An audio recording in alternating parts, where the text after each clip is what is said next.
Welcome back, guys, to a brand new chapter of an AI Dungeon Adventure Book 2. Now we're heading into Chapter 5, and I've got a long written segment for you guys at the end, which I'm looking so forward to read to you. But first, we gotta use the AI to its best potential, I guess. So, last time we left off at Galder and his crew arriving at an inn. Welcome to the Bear Inn. Yeah, that's what it was called. As you step inside, you see a large common room with a fireplace and few round tables with benches attached. The walls are covered with old posters and wooden carvings. So I guess we should just let the AI continue.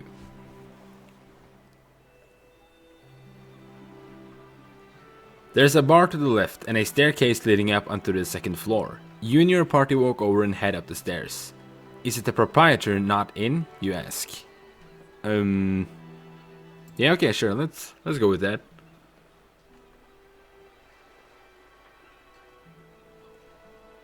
No, he is, but he's busy. You can go up to the third floor and take a left, and then take a right. The room should be on the right. The room we rented? I don't actually know if we rented a room, so I'm just gonna remove it and rent it, like, manually. You rent 4 rooms for all of us. Or should I say 1 room for each of your companions and yourself. That sounds good. A man is chopping wood outside the building. As soon as the customer is done, he'll throw the firewood inside. You go to the counter and look at the rooms. Kind of weird sentence. So I'm gonna try to retry that. I didn't quite understand what the AI tried to tell me. A young woman dressed in a waitress suit approaches you. What do you like to eat? We'll have the vegetable soup and the steak sandwich. Certainly, and for you, gentlemen?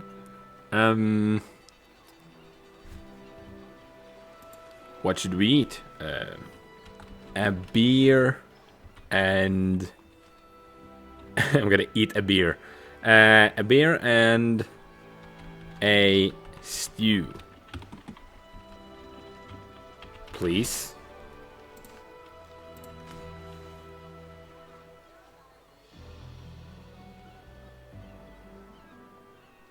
The woman leaves and comes back with your food. You sit down and start to eat. So tell me about yourselves, you hear the woman say. Wow, okay, we're actually on a secret, assignment though. On a secret quest, so we can't leak too much information. So let's just say we are on an adventure. Let's just answer her vaguely as possible. I love adventures. What are you all doing here in this dull old world? Okay, retry.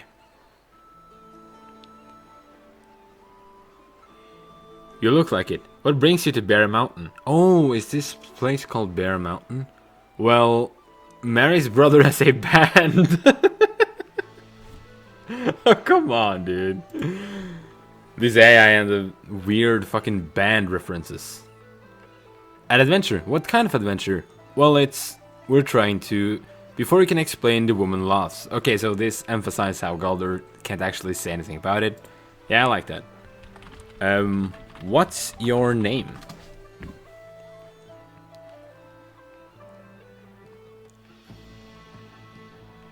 My name is Laura. Well, Laura, we're trying to save a princess.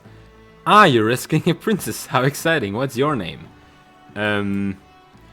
This is strangely too similar to what we're actually doing.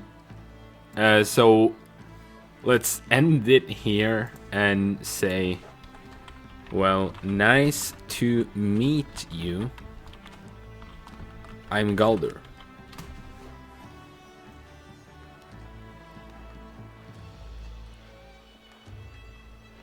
Galder, that's a funny name. Where are you from? I was born in the Valley of Ren. Can the AI stop giving me like information I didn't ask for? Come on.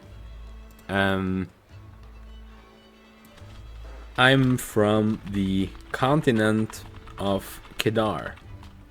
Far, far away. That sounds good.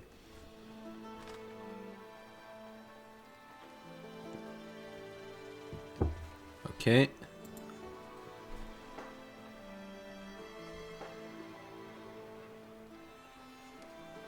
A group of men burst through the door. They are wearing the leather armor and have the look of warriors. Holy shit, that... Wow, that happened really fast. You watch them carefully. These guys could mean like a fight or bad business. They come to the table and stand looking down at you. One of them says, "We need to borrow this guy." "Borrow?" asks Laura. "What do you mean?" "Just that." What the fuck? Okay, retry. I'm sorry guys, but it doesn't like make much sense to the story. "Want to make sure you got the right people," one of them says. "I see you have. You're a long way from home, aren't you?" "Well, I am, so this makes sense. Indeed. I am. What's it to you, elf?"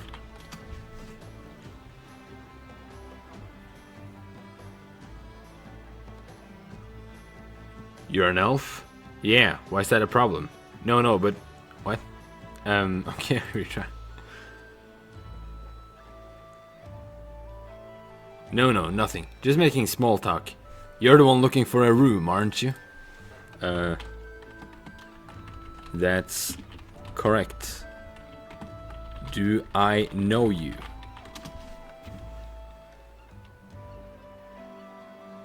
These guys are really pushing their luck here.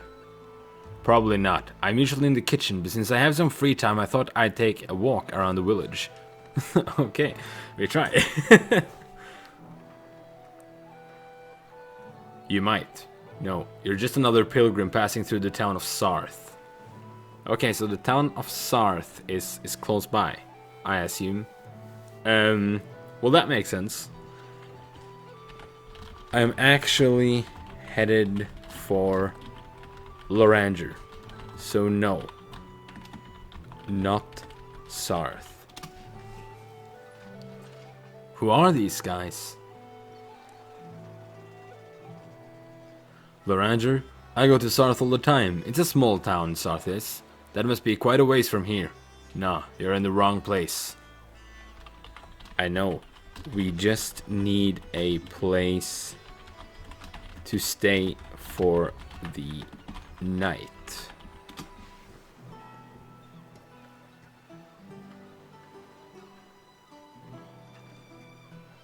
"Well, there's the inn. You can stay there. It's kind of a pricey place, though. We are in the inn. We're literally standing inside it. Come on." "Well, you could stay at the barn." "The barn? That's what they call the big house over there." "Oh, but it's full." Okay, the eye seems pretty out of hand. Well, if you guys don't have anything more to add, me and my crew are going to sleep now. Farewell. We can't like attract too much attention, so yeah. "Good luck in the morning, pilgrim." "Good luck to you too."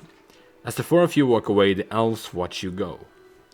Okay, well that very weird scenario though. But again, it emphasizes how Galder really is an outsider in Thilliaras, especially in these parts. You and your crew go to your separate rooms and you finally fall asleep.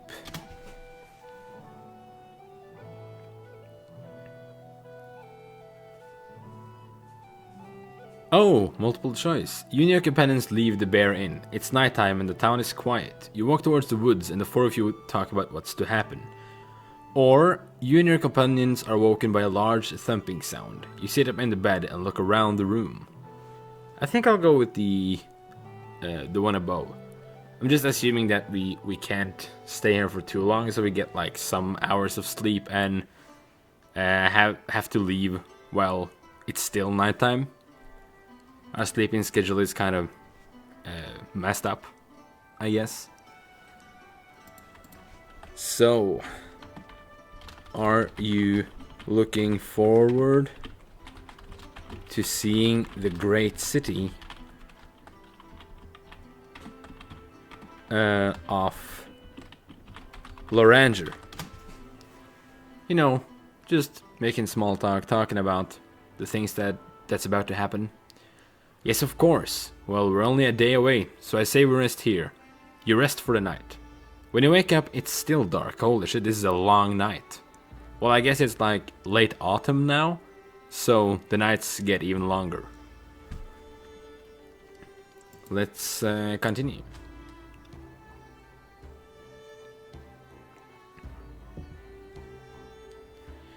When you wake up, it's still dark. You look at the others. Are we going to rest here again? What? You rested too much now. I'm gonna move.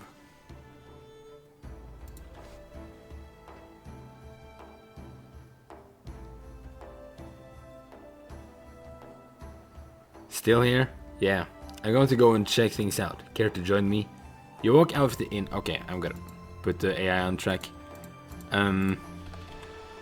Ready to move further? Oh, I misspelled ready. Aye, let's go. The four of you pack up your things and continue on your journey. You walk through the darkness. A few hours later, you see a city in the distance. Let's go! Is that it? Is it really Loranger? Oh, I'm looking forward to getting a description of this city, man. Yeah, that's Loranger. But how can we get there? I mean, what do we do? Oh, that's a great question, because we still have to go undercover. So I'm gonna remove this. And I'll say we need to find the Laughing Lancer Inn, right? At the southern part of the city. That was what Malrux told us. So I'm just gonna remind the AI what our task actually is. Because we're gonna meet the Redemptionists. Yeah, that's what we need to do. Then let's go. You begin walking towards the city. You walk for a few hours. You see the Laughing Lancer Inn. Okay, but before we go in, I wanna look at the city. I wanna get a description of what the city actually looks like. You see a large walled city. You look at the sign, Loranger. Okay. Description of the city of Loranger. And let's see if we can get something. Loranger is a bustling city in the heart of the country. That's true. There is a large market in the city center and a town hall. You can also see the castle in the distance. Nice, that's perfect. Okay. You ready to enter the Laughing Lancer? I kind of love that name too, man. Yes, the group answers in unison. Well, not Olivar, because he can speak. Well then, come on. You leave your things at the inn stable. You and your group ride into the city on horses. I have to remove that one, because I assume we are like standing outside of the inn.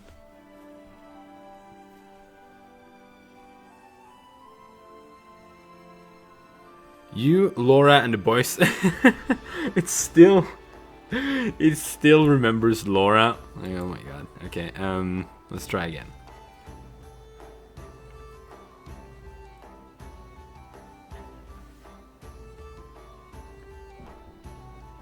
Oh, multiple choices. You, your companions, and the greyhound you met in the woods enter the city in the southern gate. There are a few guards there, but they don't stop you and your companions. Or you, Galdur, Salsibella, and Tok the Younger enter the city. Okay, I'm gonna take that one and I'm gonna like change up the names. You,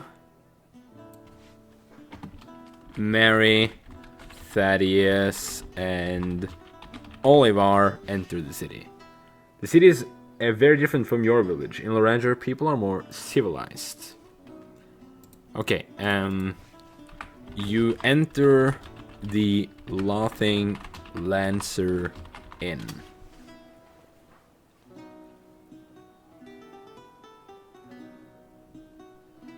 When you walk into the Lothing Lancer, it's busy. The landlord, a large grizzled man, steps up to you. What do you guys want? He grunts. We want a room. A special one. Okay, so I'm going to assume that this is the guy that Malarux wants us to talk to, so that we can like access the room the Redemptionists hauled up in. So let's see if he catches this and actually is an ally. We want a room. We seek to meet the... Oh, should we just say it like out loud? Wouldn't that be a bit stupid?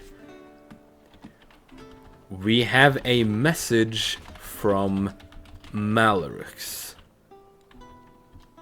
Which room should I enter? I think that is like vaguely enough. I have a special rate for my patrons. Just let me see your money. You hand over a small bag of gold coins. The landlord counts the money. So, which room?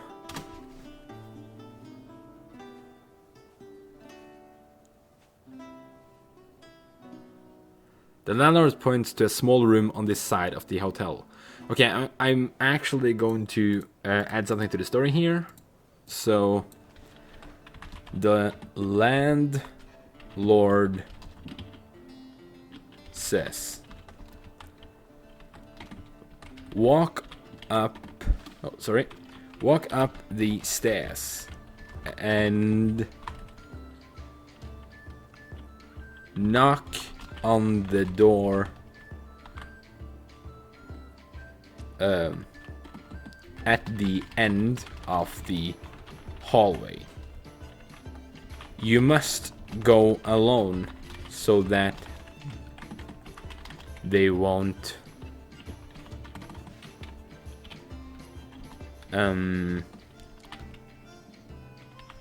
suspect you. Okay. And let's see if the AI has a good response to this.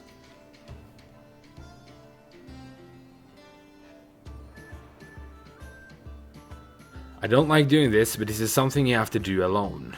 Okay, retry that. The four of you walk up the stairs. The door at the end of the hallway is opened. You walk. Okay, no, I can't actually include this. Okay, so I think we'll stop it there. And that's our cue for the written segment. This is like where the AI for this chapter stops, and we'll now move over to a segment I personally think it was very, very awesome to write. So we have now arrived at the Lothing Lancer Inn, and let's walk up the stairs and meet the Redemptionists. Enjoy. Galder follows the stairs leading up to the second floor. He enters a long corridor with dim candles at both walls, slightly lighting up the way to the door at the end of the hallway. As he moves towards the door, he hears footsteps coming from the hallway to the right. Someone is running at him, quickly. A person jumps at Galder, slamming him to the ground. Galder opens his eyes and quickly notices the creature that just ambushed him. He remembers his silky smooth white hair, the extreme greenness of his eyes, and his abnormally sharp nose. "Leonard," Galder mutters, obviously confused. "One of Jurian's spies, huh? Figured you'd show up soon enough," Leonard says, gently pushing the tip of a dagger at Galder's neck. "No, Leonard, it's me, Galder. We were locked up together in Fayville." "I know no one of that name," Leonard say, as he pulls Galder's hair aside and notices his short humanoid ears. Oh, wait, the Kidarian. Yes, of course." He helps Galder up on his feet. "I'm sorry, friend. You gotta stay careful at times like these. You know, anyone could be a spy nowadays." "Well, you sure got your priorities straight," Galder says, brushing the dust from the floor off of his armor. "Forgive me, I was reckless. But why are you here? For all I know, you could still be one of Jurian's men."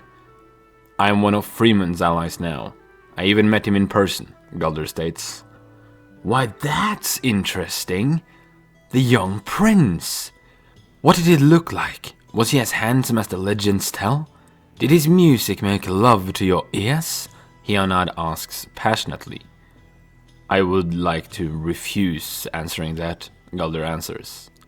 All right. But I need some proof, though. I want to trust you, don't get me wrong, but I need proof." "I see. Well, is mentioning Malarux and his castle enough?" Galder says, hoping to convince him. "You've been to Rice Keep. What was it like there? I've always dreamt of meeting all the royals staying there. They all seem so magnificent." "It was rather dead," Galder mutters.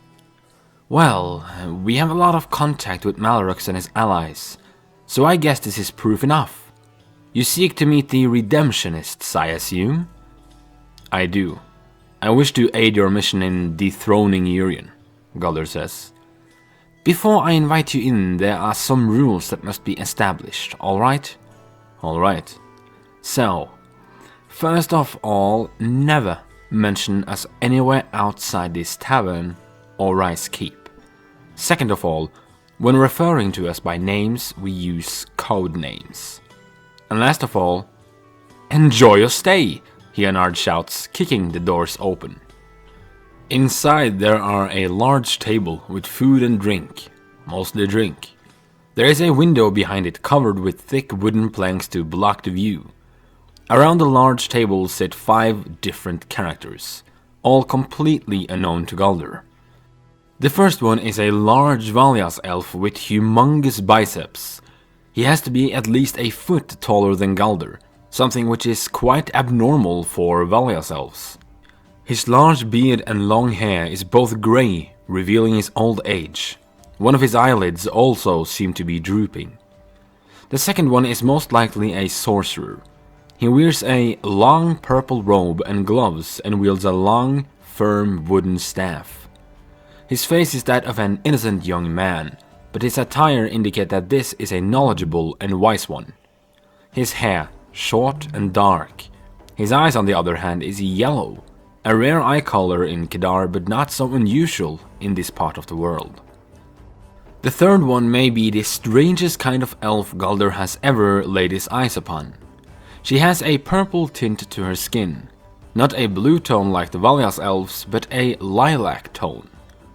Her eyes are almost completely white, and her hair is dark blue. She also wields weapons unlike anything Galder has ever seen. They look like 2 tiny but sharp spears with a ring attached to the handle. The ring is most likely used to thread your finger through, so that the weapon is attached to your hands at any time. Unless the ring falls off, of course.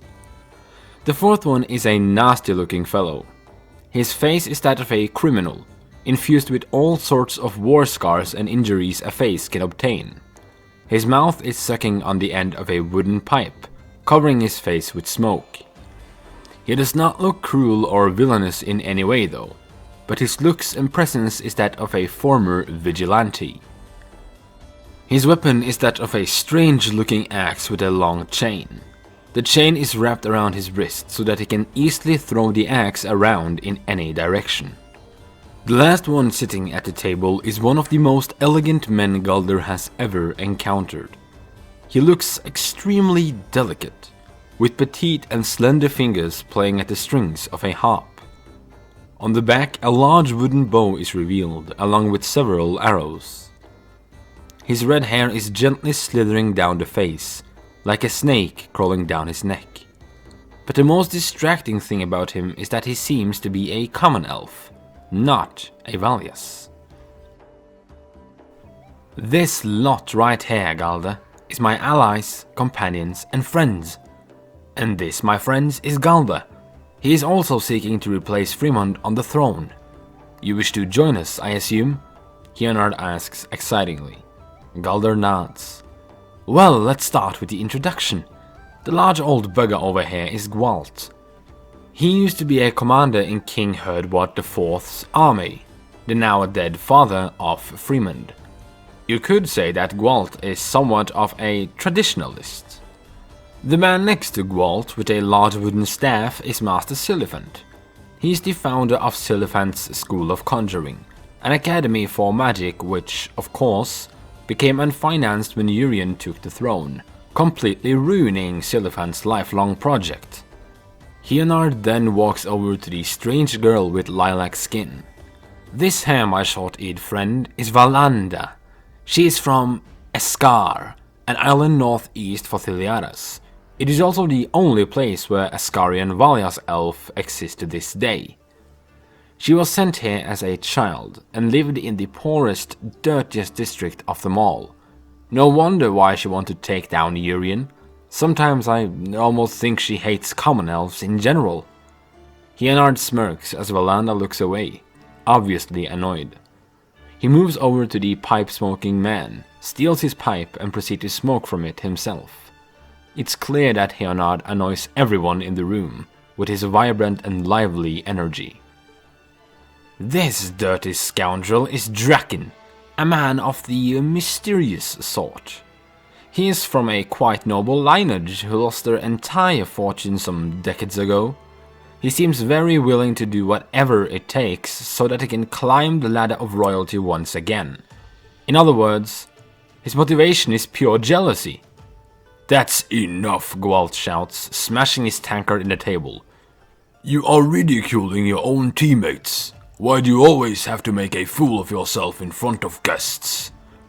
Oh, I'm not the old fart sipping at some beer while not being able to introduce myself properly, Hionard yells. I wouldn't told him my name if I had gotten the chance, Gwalt yells back, and they both start arguing. The last one, yet to be introduced, is the elegant man playing at the harp. He turns to Galder and gives him a warm smile. They are always like this, those two. They never seem to come to an agreement, whatever the case may be. Anyway, my name is Lauvan, he says in a merry tone. So why are you a part of the Redemptionists? What's your reason for being here? Galder asks and takes a seat next to him. Oh, as you see, my brother were once a loyal commander in Urien's army, but after guilt finally reached him, he abandoned his post and deserted. Urien finally found him and executed him in cold blood. I seek revenge, nothing more, nothing less. He puts his harp between his legs and drinks elegantly from the tankard. And what about yourself? What business does a Kedarian, I assume, have with Urien? He asks, looking intriguingly at Galder. I wish to replace him with Fremond. The annihilation of Valias is too cruel for mankind, and I have my personal reason to help you stop him. I met Fremond at Rice Keep. I won't lie, the kid is not fit to be a king. But I suppose even an imbecile is better than Urien at this point, Galder answers, looking at the group. The room turned quiet. Even the candles seemed to dim, and the room was engulfed in large, silent shadows. Oh, you take that back, Gwalt mutters, hatred in his eyes. I apologize, I was not meaning to be rude in any way. But Fremont is not a strong leader. He can't even write at the age of 15, Galder answers, embarrassed. So what? So what if he can't write? He is our king. He is the true Lorien heir, and anyone who says otherwise is an enemy in my eyes, Gwalt shouts. Don't get me wrong, I would also like to see him on the throne, but the royals influencing him is toxic. I would even say cruel. If you had seen it with your own eyes, you would understand, Galder answers. Hey now, enough with the arguments, Silofan says, interrupting the intense silence. We all know that Malarux is a callous man. We have no reason proving otherwise. But he is our best choice, and it seems the Kadarian here somewhat agrees. We could use one like him. He is a wild card. If it were up to me... What was your name again? Galder. If it were up to me, Galder, I'd say welcome to the Redemptionists. Silofant reaches his hand out for Galder to shake it, but Gwalt walks between them, the hatred still looming in his eyes. Not on my watch, he says. Easy, easy. Let's vote for it, shall we? We are no hierarchy, Drekin states. This man seems to know what he fights for, and that's more important than my trust in him, if you ask me. Well, I disagree. I want nothing to do with the likes of him, Gwalt exclaims, walking back to his chair. I'd like you in our party. You would be a great asset, I'm sure, Lawan says.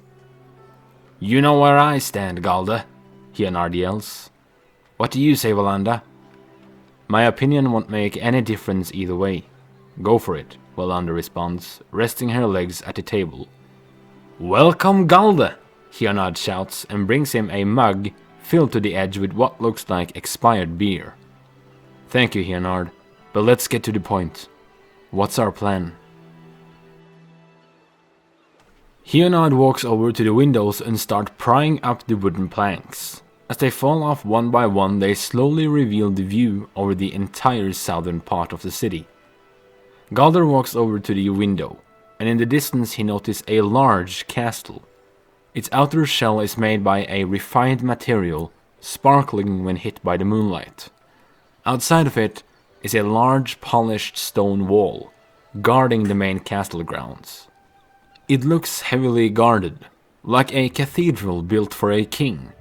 It's truly magnificent. You can see that, Galder? That wall is our gateway, Hionard says, pointing at the large stone wall.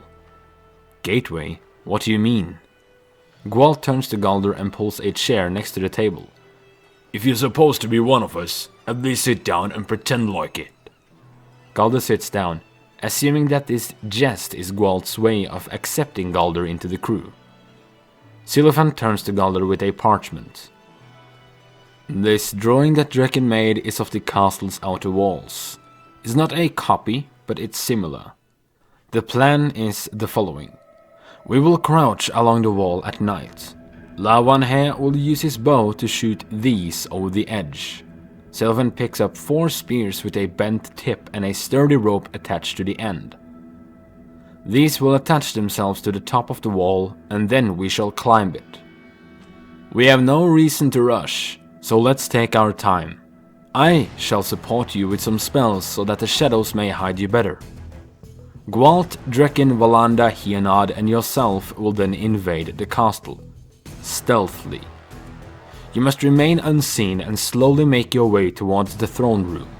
Drekin will throw liquids onto the barrack and set them on fire, so that the number of guards will decrease as the mission progresses. Hionard and Valanda will, as stealthily as possible, get rid of the remaining guards protecting the area before they notice the fire. You and Gwalt will be the ones to storm the throne room, and in the meantime I, along with Lawan, will leave the city on a carriage brought to us by the inn owner. This carriage will take us as fast as possible to Hurt Alt Top west for the city.